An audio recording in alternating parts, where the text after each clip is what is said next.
Alright, what's going on, guys? Trev back again, here to bring you another video. This one's going to be doing my weekly review for this week's episode of the Walking Dead television series, of course, on AMC. This is for Season 8, Episode 6, The King, the Widow, and Rick.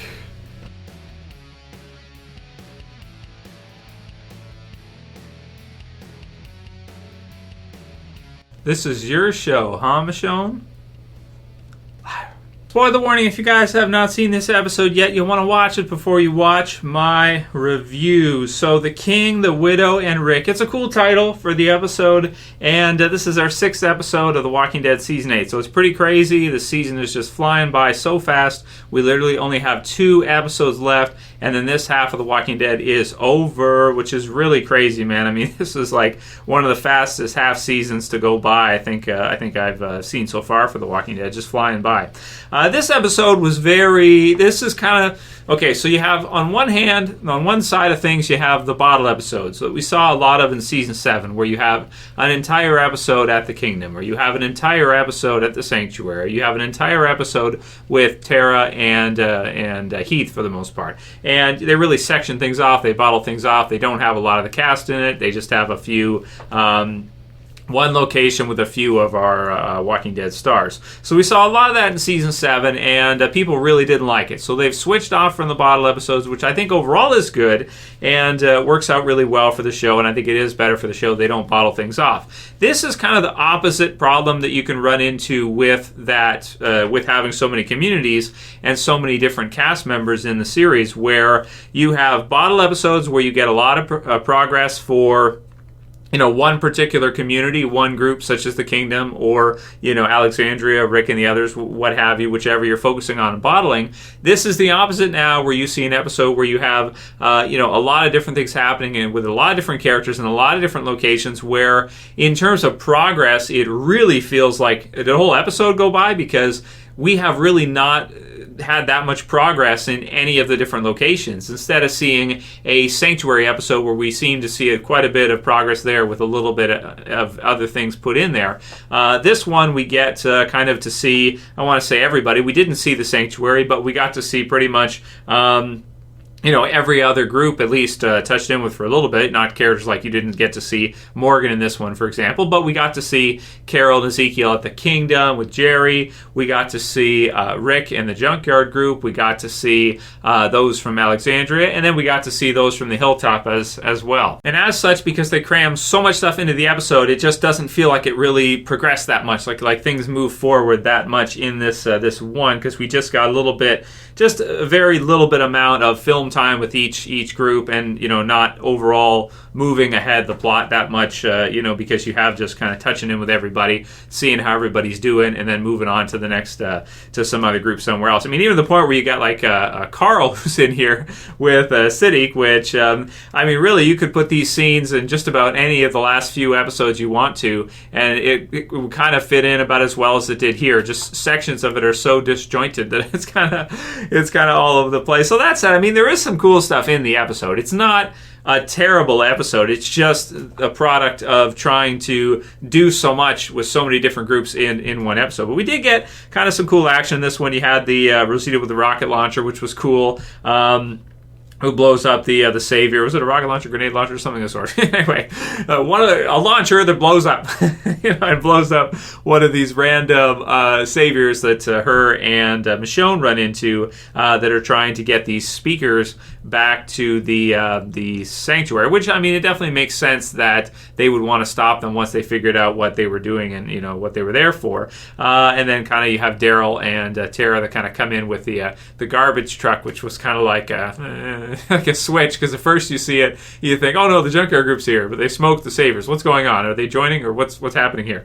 And then we find out, no, it's not actually them. It's Daryl and Tara. So there's that. Now, the most intriguing thing about the episode is probably the fact that they're all kind of going to the Sanctuary together, and it looks like Daryl is about ready to, I don't know, brick down the gas pedal and maybe roll out and let that freaking huge truck just drive right in the wall, try to take the freaking door out or something of the sanctuary. We need to get a pretty good start on that one, and it'd be super dangerous to try to roll out at the last minute before you freaking fly into the thing. But I don't know. Maybe he'll try it. Maybe he's got some other kind of plan or something that he can figure out here that they can give a try for. But of course, I'm thinking like Michonne and Rosita are injured, so they'll probably have to head back or something like this that we'll see. But in terms of like my favorite of each of the different groups we got to see, I'd say the stuff with them as a whole was probably the best.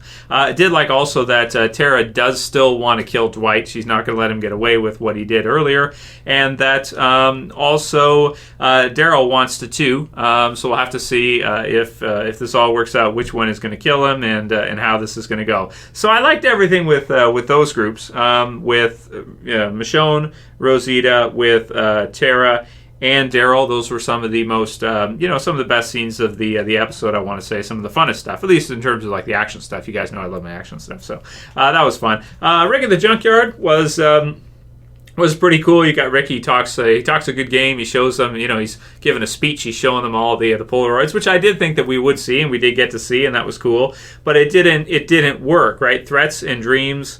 And then the answer is simply no. So that's kind of, it's kind of like a piss off again for us, because it's kind of like, he shows you the pictures, he shows you how they've got the saviors really, back down here, and you guys, it almost feels like out of character.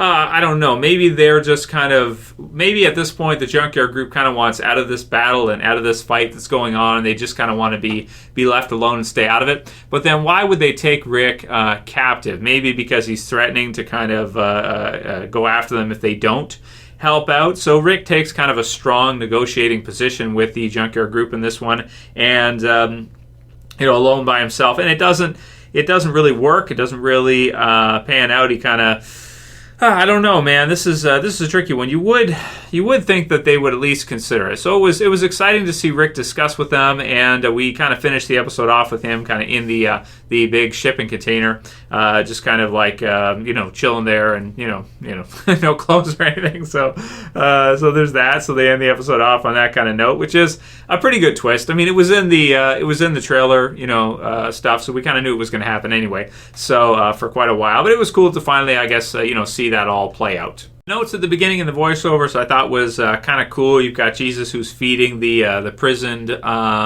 saviors, and then you have them kind of building like a little, I don't know if you want to call it like a cell, but like a barbed wire fence type of thing to kind of keep them in there. You've got Jared who's causing trouble as far as the saviors, and you got Gregory. I did like that part of the episode a lot too, when Maggie throws Gregory in there too. That was really cool. I did like to see that quite a bit, and we do get a sense in this one as well too that maybe not all of the saviors are bad, that some of them maybe deserve a chance while others maybe not. But I do like Maggie's idea, which is something that I never thought of, is that they may need them as bargaining chips for if the saviors are able to capture some of the survivors, that they may want to do some kind of trade or something.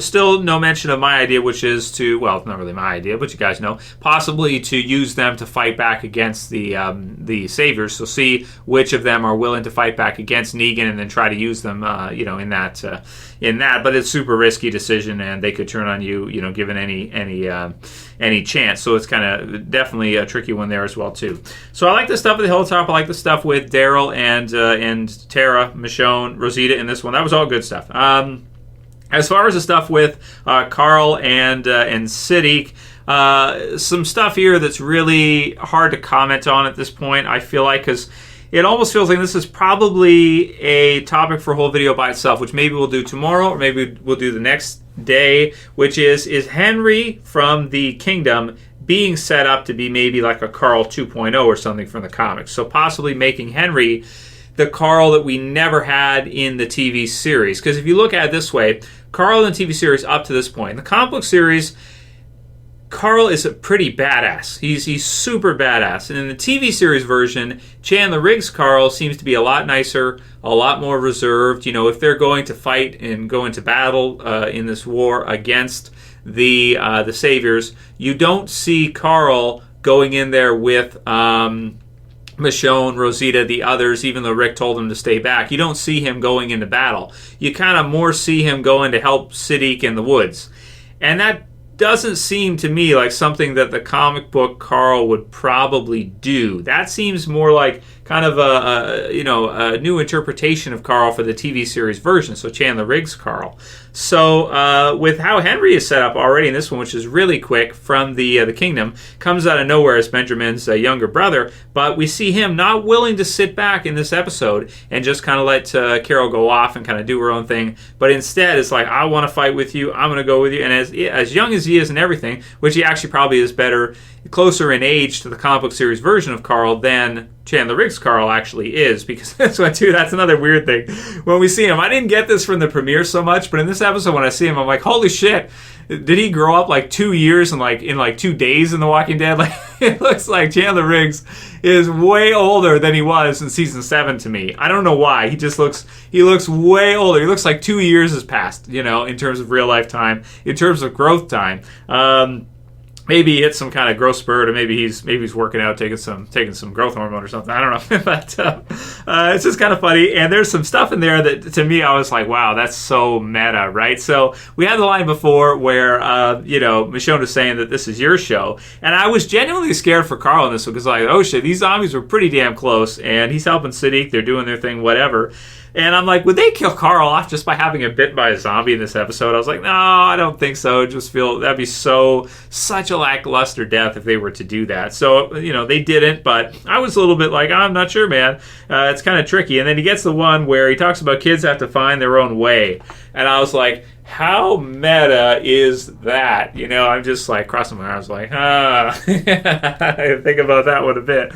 So I'm just not sure. So we'll see. We'll see what happens with that and what the future for Henry lies. Again, topic probably for its own video. But if nothing else, it was interesting stuff. And I did like to see Siddiq in this one. I do like kind of his hobby that Siddiq has, which is to go around and kill zombies, and he keeps a count 237 when he was asked there, and somehow he views it as to free their souls, which is kind of cool because I haven't heard anything like that yet. That's kind of an interesting angle for him, or an interesting way of looking at things, which I did like. I thought that was pretty good. And then let's see what else we got. So we have the stuff with the kingdom with Carol. So Carol, Henry, like I mentioned, Ezekiel. So she talks with Ezekiel. He smiled, and at this point, he feels like he's let everybody down, which totally makes sense because so many of the kingdom people just got wiped out by that 50 cal so fast. And Henry needs you.